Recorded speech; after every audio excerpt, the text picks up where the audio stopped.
Administration was established in 2012, initially for delivery in Malawi as part of the University of Bolton's flying faculty work.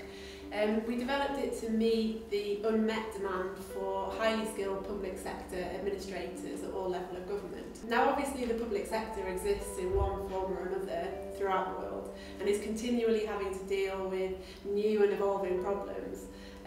So a course such as this, which enables students to consider how to best allocate and manage the resources of the public sector, has value not just in developing countries but also in developed and emerging economies.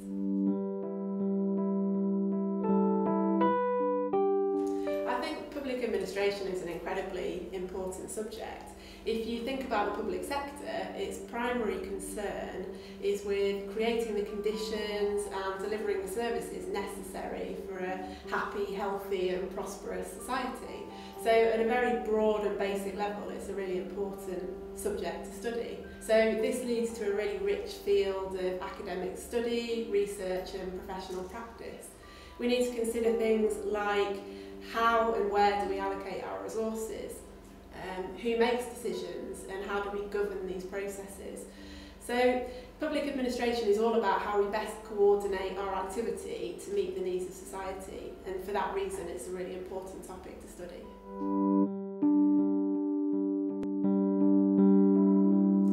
There's a number of key issues relating to public administration at the moment.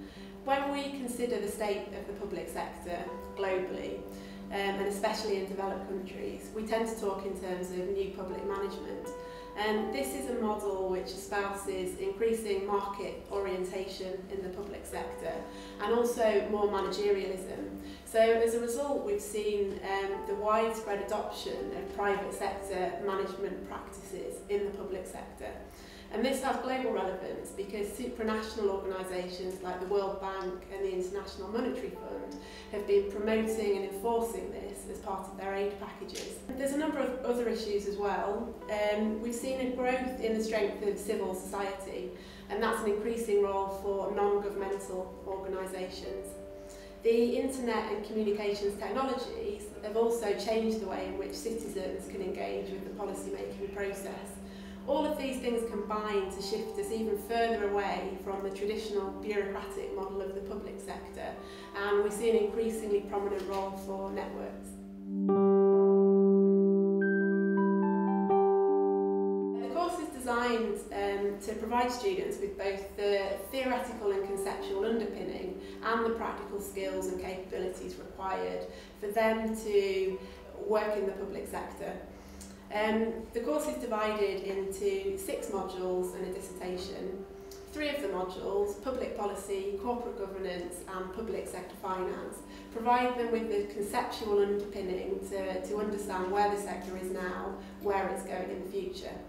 And they also provide practical skills such as project appraisal, management and evaluation and basic budgeting skills. We then provide a range of modules which provide them with general managerial capabilities to enable them to work in a new public management environment.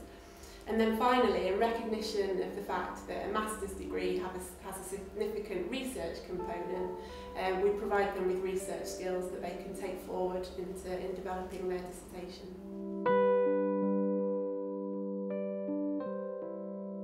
The dissertation is a piece of original research and it really is a key part of the master's programme. In terms of credit rating, it accounts for 1/3 of the overall masters, and students are given a huge amount of freedom in the topic that they choose. So it really means that they're taking control of their own master's programme, and they can choose a topic which is of direct relevance to them and the jobs in which they're working. So the result is that they'll do a piece of original research that has real value to them and to the public sector in their country.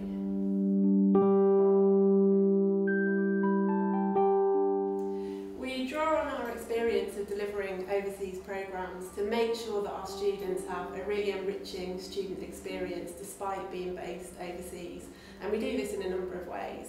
First of all, the University of Bolton tutor will make at least 1 visit per module where they go and deliver a series of intensive interactive workshops.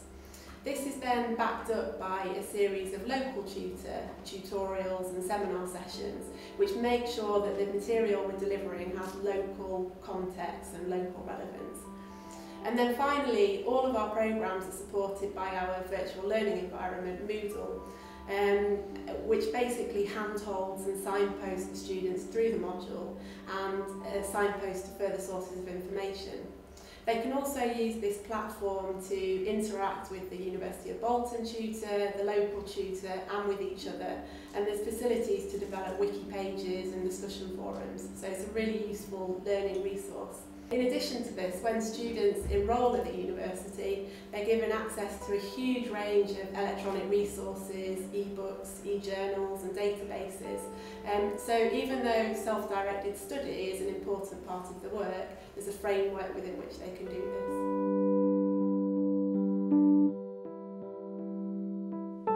I hope that the programme will offer students, first of all, a really enriching academic experience which draws on a complementary mixture of expertise from the University of Bolton tutor, the local tutor and from other students within their peer group.